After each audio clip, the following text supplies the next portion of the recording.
ورسوله الكريم أما بعد فأعوذ بالله من الشيطان الرجيم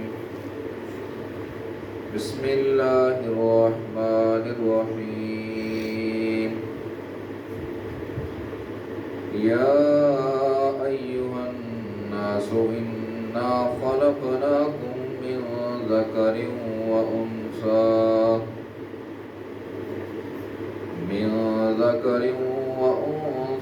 وجعلناكم شعوبا وقبائل لتعارفوا إن أكرمكم عند الله أتقاكم إن الله عليم خبير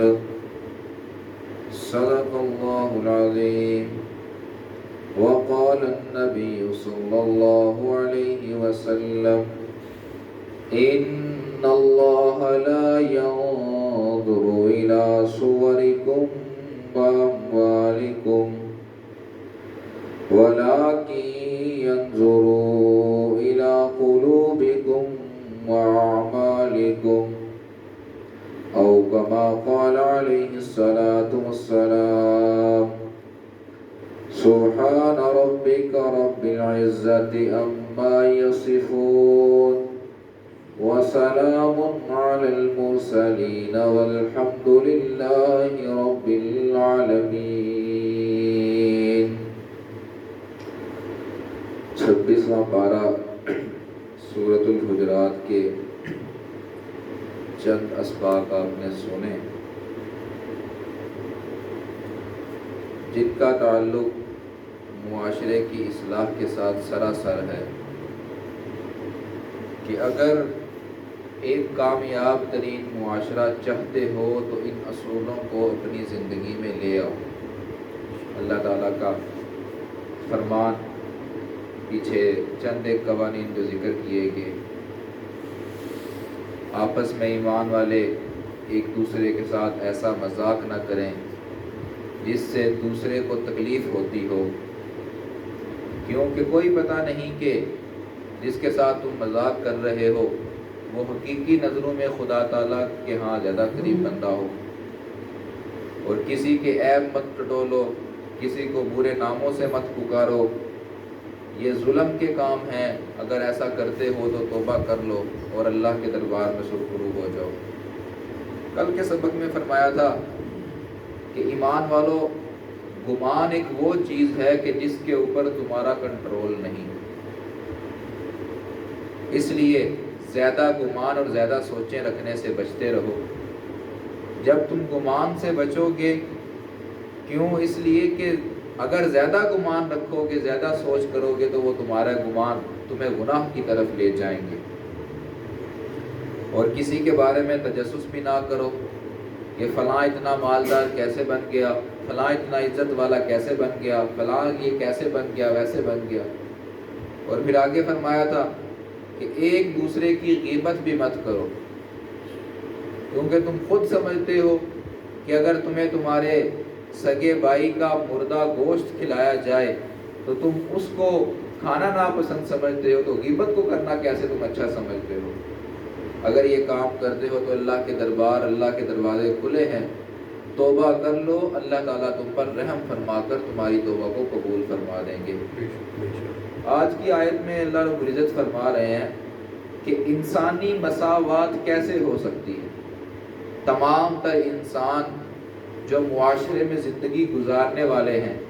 وہ برابر کیسے ہو سکتے ہیں؟ ہمارے وہ طبقے جن کو اللہ نے اچھی خاصی مال و دولت سے نوازا ہے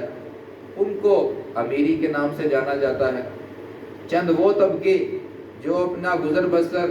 بڑی مشکل سے کرتے ہیں ان کو لوگ غربا کہتے ہیں۔ اب اللہ تعالیٰ یہاں فرما رہے ہیں کہ ان انسانوں میں برابری کیسے ہو سکتی ہے؟ جب تک برابری نہیں ہوگی تب تک بھی تمہارا معاشرے کی اصلاح نہیں ہو سکتی۔ میں نے غریب کو بنایا اس لیے اگر غریب امیر سے مدد طلب کرتا ہے یا اپنے مشکل وقت میں اس کے در پر جاتا ہے تو میں نے اس لیے امیر کو امیر بنایا کہ وہ اس کو بھی انسان سمجھ کر اپنے برابر کر لے۔ لیکن ہمارے معاشرے کی یہ بڑی خرابی ہے کہ ہم جب کچھ تھوڑا سا ہمارے پاس آ جائے تو ہم انسان کو انسان نہیں سمجھتے، بلکہ اس کو گرا ہوا انسان سمجھنے لگتے ہیں۔ تو اس کے بارے میں اللہ رب العزت فرما رہے ہیں، اے لوگو، میں اللہ نے تم کو پیدا کیا ایک مرد اور ایک عورت سے، یعنی تم سب کی تخلیق، یہاں ایمان والوں کو مخاطب نہیں کیا، یا ایھا الناس، پوری کائنات کے لوگوں کو مخاطب کر کر فرمایا کہ انا خلقناکم من ذکر و انثی، پکی بات ہے میں خدا تعالیٰ کی کہ میں نے ہی تم کو پیدا کیا ہے ایک مرد اور ایک عورت سے۔ کیا مطلب؟ سورۃ النساء پہلی آیت، یا ایھا الناس اتقوا ربکم الذی خلقکم من نفس واحدہ، اے انسانوں ڈرو اس رب سے جس رب نے تمہیں ایک ہی جان سے پیدا کیا ہے۔ وجعل منها زوجها وبث منهما رجالا كثيرا ونساء، پھر اس ایک انسان سے آگے تمہارے جوڑے بنائے، پھر جوڑے بنا بنا کر تمہیں پوری دنیا میں انسانوں کو مٹی کے ذروں کی طرح پھیلا دیا، یہ میں اللہ نے کیا۔ اور سورۃ ملک میں کیا فرمایا؟ وَهُوَ الَّذِي ذَرَاكُمْ فِي الْأَرْضِ وَإِلَيْهِ تُحْشَرُونَ، وہ ذات تمہاری وہ ذات ہے کہ جس نے تمہیں پوری زمین میں پھیلایا اور کل قیامت والے دن تم اسی کے سامنے ہی سارے جمع کیے جاؤ گے۔ تو یہاں پر بتا دیا کہ ایک مرد اور ایک عورت سے پیدا کیا۔ کیا مطلب ہے؟ وَجَعَلْنَاكُمْ شُعُوبًا وَقَبَائِلَ، آگے فرمایا کہ میں اللہ نے تمہارے کنبے قبیلے بنائے، تمہاری برادریاں بنا دی، تمہارے کنبے قبیلے بنا دیے۔ لیکن اس کا یہ مطلب نہیں کہ اگر کسی کو میں نے اونچی ذات سے نوازا ہے تو وہ اپنے اندر تکبر کرنے لگے، فخر کرنے لگے، بڑائی کرنے لگے اور کہے کہ میری تو ذات بہت بلند ہے، میں تو بڑی اونچی برادری سے تعلق رکھنے والا ہوں، میں کسی کم تر برادری کو، کسی کمی برادری کو پوچھتا نہیں ہوں۔ اللہ کہتے ہیں کہ میں نے اس مقصد کے لیے تمہارے قوم اور قبیلے نہیں بنائے، بلکہ وَجَعَلْنَاكُمْ شُعُوبًا وَقَبَائِلَ، میں اللہ نے تمہاری قوم اور تمہارے قبیلے اس لیے بنائے ہیں کہ لِتَعَارَفُوا، تم ایک دوسرے کی پہچان کر سکو۔ اگر تمہارے درمیان ایک ہی خاندان میں ایک نام کے دو آدمی ہیں تو ان دونوں آدمیوں کا اگر نام ایک جیسا ہے تو تمہیں کیا پتا ہے کہ کون سا آدمی کس حسرت کا مالک ہے اور کون سا کس حسرت کا؟ میں اللہ نے یہ تمہاری برادری اس لیے خاص کر دی کہ تم ان دونوں کو الگ الگ نام سے پہچان کر جان سکو کہ ہاں یہ وہ بندہ ہے اور یہ وہ بندہ ہے۔ مقصد میرا یہ ہے کہ تم ایک دوسرے کی پہچان کرو، اور اگر تم اس کو اپنے اندر بڑائی اور کبریائی کا ذریعہ سمجھنے لگے ہو تو پھر میں خدا تعالیٰ کے ہاں تمہیں کچھ نہیں ملنے والا۔ اس آیت کا شان نزول کے بارے میں مفسرین نے لکھا کہ حضرت فتح مکہ کے موقع پر آپ صلی اللہ علیہ وسلم نے حضرت بلال کو حکم دیا کہ آپ اذان دیجئے، چنانچہ وہ اذان دینے لگے تو قریش مکہ جو کہ ابھی تک مسلمان نہیں ہوئے تھے، ایمان نہیں لے کے آئے تھے، ان میں سے بعض لوگ کہنے لگے، بلکہ ایک آدمی کہنے لگا کہ شکر ہے کہ میرے والد کی وفات ہو گئی ہے، میرے والد کی وفات ہو گئی ہے، اگر میرے والد زندہ ہوتے تو آج یہ ذلت والا دن وہ بھی دیکھتے۔ یعنی کیا سمجھا رہا تھا کہ بلال کی ذات کمتر ہے، وہ حبشے کا رہنے والا ہے، وہ رنگ کا کالا ہے، وہ محمد کا غلام ہے یا نہیں، وہ بات نہیں سوچ رہے، لیکن یہ کہہ رہے تھے کہ وہ اس کی ذات کی وجہ سے اس کی ذات پر انگلیاں اٹھانے لگے۔ اور ایک آدمی کہنے لگا کہ اللہ کے نبی صلی اللہ علیہ وسلم کو اس کالے کوے کے علاوہ کوئی نہیں ملا جو حرم میں آ کر اذان دے۔ اور ابو سفیان کہنے لگے کہ میں تو اس بات سے چپ ہوں کہ اگر میں کوئی بات کروں گا تو اوپر سے خدا تعالیٰ اپنے محمد کو پہلے ہی بتا دے۔ تو جب یہ معاملہ چل رہا تھا تو اللہ کے نبی صلی اللہ علیہ وسلم نے ان سب کو بلایا، اکٹھا کیا اور ان سے سوال کیا کہ بھئی تم نے یہ باتیں کی ہیں؟ انہوں نے پھر یہ باتیں اقرار کیا کہ جی ہم نے یہ باتیں کی ہیں۔ تو اللہ تعالیٰ نے پھر یہ آیت نازل فرمائی کہ تمہارے کنبے قبیلے کو میں نے صرف اور صرف تمہاری پہچان کے لیے پیدا کیا ہے، میں نے آپس میں فخر اور تکبر کرنے کے لیے نہیں تمہارے لیے پیدا کیا۔ اور اللہ کے نبی صلی اللہ علیہ وسلم کی حدیث مبارک کہ وہ بندہ جس کے دل کے اندر ذرہ برابر بھی تکبر آ گیا، اللہ کہتے ہیں کہ اس کو میں جنت میں داخل نہیں کروں گا۔ لا يدخل الجنت من قال فی قلبہ مثقال ذرۃ من کبر، کہ جس بندے کے دل میں ایک ذرے کے برابر بھی تکبر آ گیا، اس کو اللہ تعالیٰ کہتے ہیں کہ میں جنت میں داخل ہی نہیں کروں گا۔ اور ایک حدیث مبارکہ میں کیا فرمایا کہ 3 ایسے آدمی ہیں کہ جن کو اللہ رب العزت قیامت والے دن ان سے بات ہی نہیں کرے گا۔ بات کا کیا مقصد؟ ہمارے دل میں یہ بات آتی ہے کہ اللہ تعالیٰ تو سب سے بات کریں گے، وہ قیامت والا دن تو خدا تعالیٰ کا دن ہوگا، اس دن تو اسی کا حکم چلے گا، یعنی رحمت والا کلام نہیں کرے گا، نظر شفقت اس بندے پر نہیں کرے گا۔ ان 3 آدمیوں میں سے اللہ کے نبی صلی اللہ علیہ وسلم نے فرمایا ایک وہ آدمی ہے جو اپنے اوپر تکبر کرنے والا ہے اور اپنے اوپر تکبر کر کر اپنے آپ کو بڑا سمجھنے والا ہے۔ اور ایک اور حدیث میں فرمایا کہ ایک میں محمد صلی اللہ علیہ وسلم تمہیں جنتی اور جہنمی کی نشانی بتاتا ہوں۔ ہر وہ شخص جنتی ہے جس کے اندر عاجزی پائی جاتی ہے،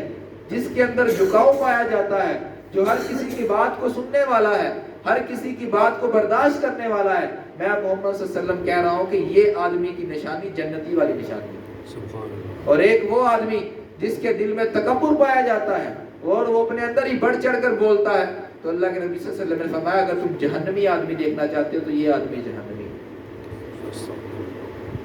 صرف تکبر کی وجہ سے جہنم میں آدمی جا رہا ہے۔ یہود بھی یہ کہتے تھے، یہاں پر قرآن یہودوں کی نظریے کی بھی تردید کرتا ہے۔ وہ کہتے تھے کہ صرف 4 کنبے قبیلے ہیں جن کو اللہ تعالیٰ نے عزت بخشی ہے، اور وہ اپنے 4 کنبے قبیلے بنا کر بیٹھ گئے تھے اور کہتے تھے یہی ہے ہماری حقیقت،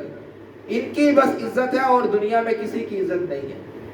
وہ بھی یہ سمجھتے تھے۔ تو یہاں قرآن نے ان کا بھی رد فرمایا کہ لِتَعَارَفُوا، اللہ کہہ رہے ہیں کہ میں نے کنبے قبیلے تمہارے بنائے ہیں اس لیے کہ تم ایک دوسرے کو پہچان سکو۔ یہ تمہاری برادریاں تمہارے فخر کا ذریعہ نہیں ہیں، تمہاری برادریاں تمہاری ذلت کا ذریعہ نہیں ہیں، بلکہ میں نے انسانی مساوات کو برابر رکھا۔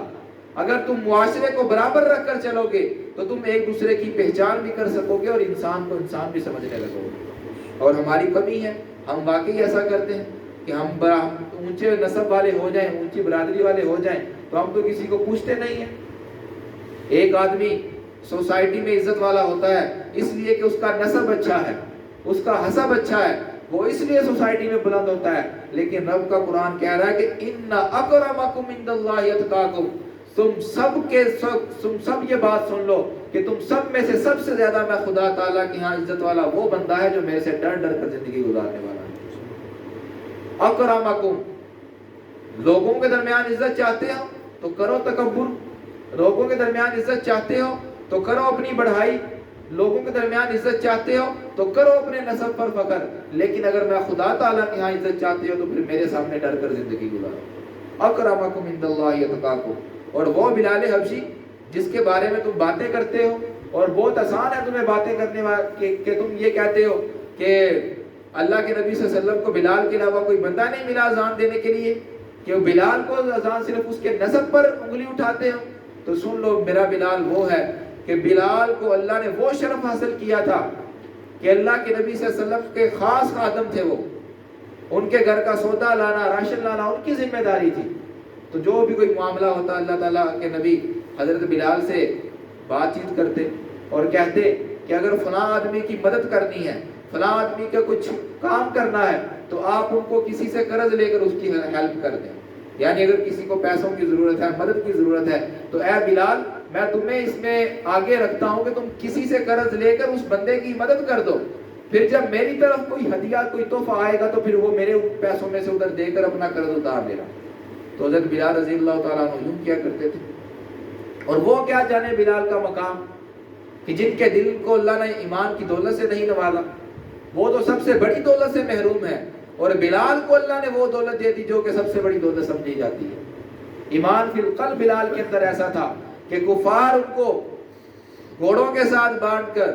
تپتی ہوئی دھوپ کے اندر روڈوں پر گھسیٹ رہے ہیں اور ان کے اوپر تپتے ہوئے پتھر رکھ رہے ہیں، لیکن پھر بھی بلال کی زبان سے احد احد احد احد کی صدائیں آ رہی ہیں، اور اللہ کو وہ صدائیں اتنی پسند آئیں کہ اللہ نے کہا کہ مجھے بلال سے اتنی محبت ہے کہ مجھے بلال اتنا اچھا لگتا ہے کہ وہ میرے نبی کا اتنا مخلص ساتھی ہے اور میرے نبی کے لیے قربانیاں دینے والا ہے، اور میں خدا تعالیٰ کے ایمان کو یقینی بنانے والا ہے، مجھے وہ اتنا پسند ہے کہ میرا بلال چلتا زمین پر ہے اور اس کے قدموں کی آہٹ میں اللہ تعالیٰ جنت میں سناتا ہوں۔ اس قدر میں نے اس کو مقام دیے، اور تم اس کی ذات پر انگلیاں اٹھاتے۔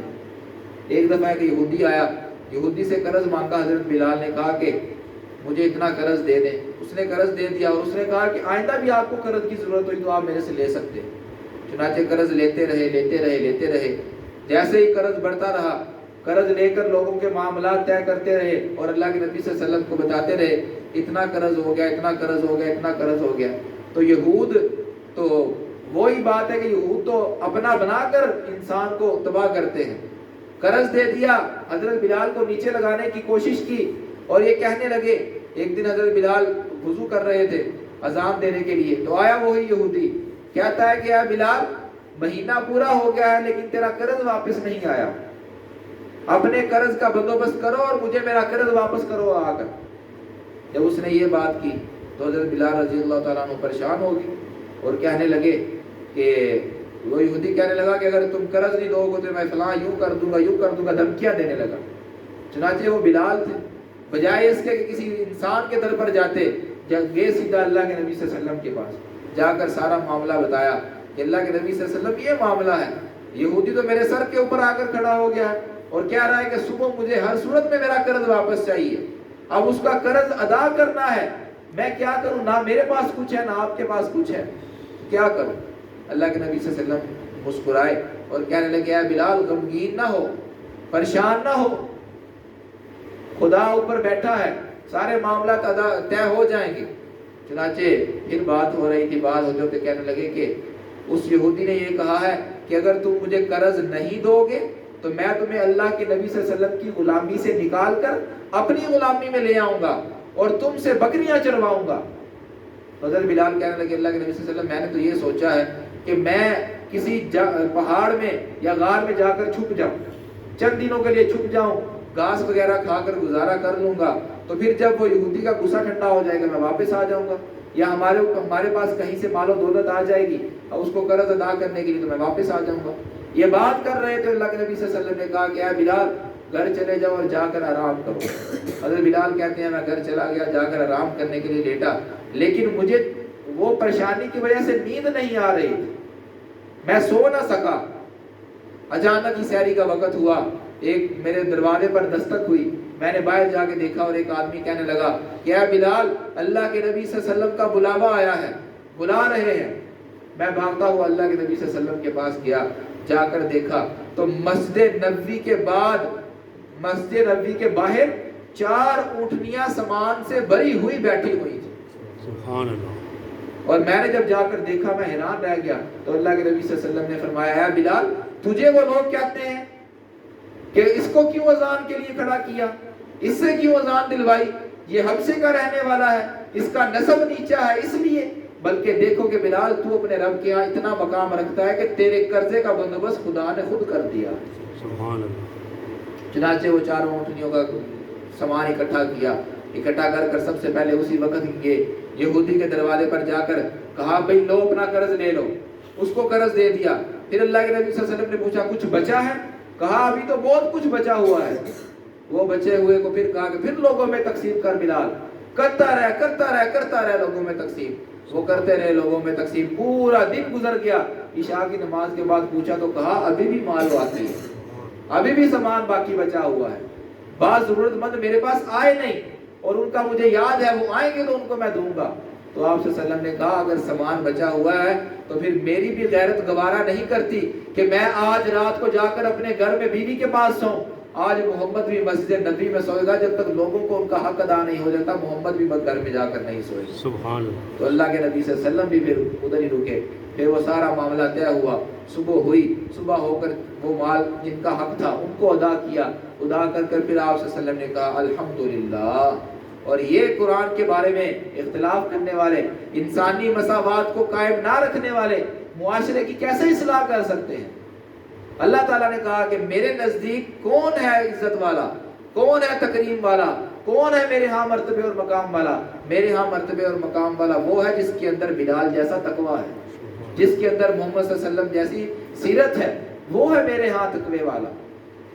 وہ جو میرے سے ڈر گیا اس کو میں اللہ تعالیٰ کامیابیاں نوازوں گا۔ حسب نسب میں اللہ کے ہاں کچھ بھی نہیں ہے۔ یہاں پر ایک مسئلہ بھی سن لیں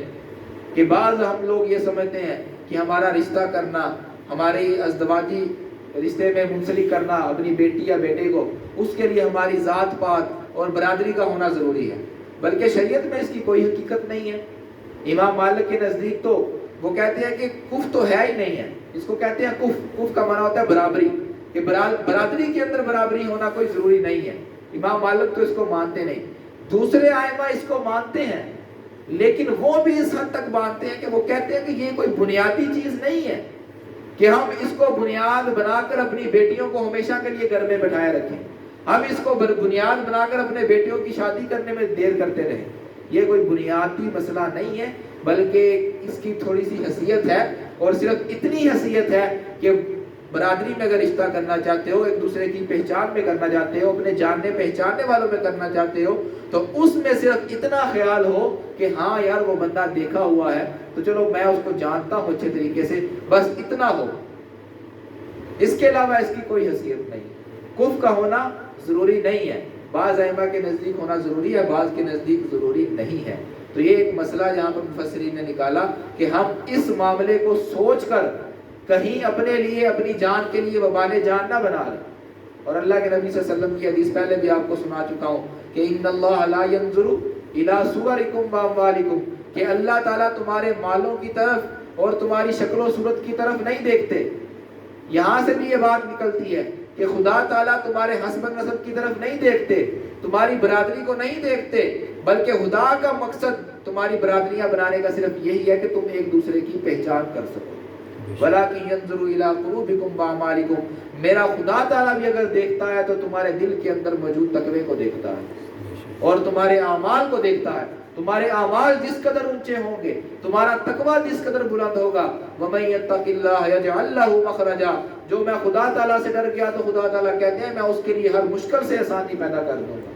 وَيَرْزُقْهُ مِنْ حَيْثُ لَا يَحْتَسِبُ، اور جس رزق کے لیے مارے مارے پھرتے رہتے ہو، پریشان ہوئے پھرتے رہتے ہو، لوگوں کے پیچھے لگے رہتے ہو، لوگوں کے ترلے منتیں کرتے ہو، لوگوں کی ملازمتیں کرتے ہو، لوگوں کی باتیں کڑوی کسیلی سنتے ہو، میں وہ رزق تمہیں وہاں سے عطا کروں گا جہاں سے تم سوچ بھی نہیں سکتے، صرف میں خدا تعالیٰ سے ڈر کے تو دکھاؤ۔ وَاتَّقُوا اللَّهَ لَعَلَّكُمْ تُفْلِحُونَ، اگر تقوی والی دولت مجھے اللہ نے عطا کر دی تو اللہ نے پھر مجھے کامیابی کا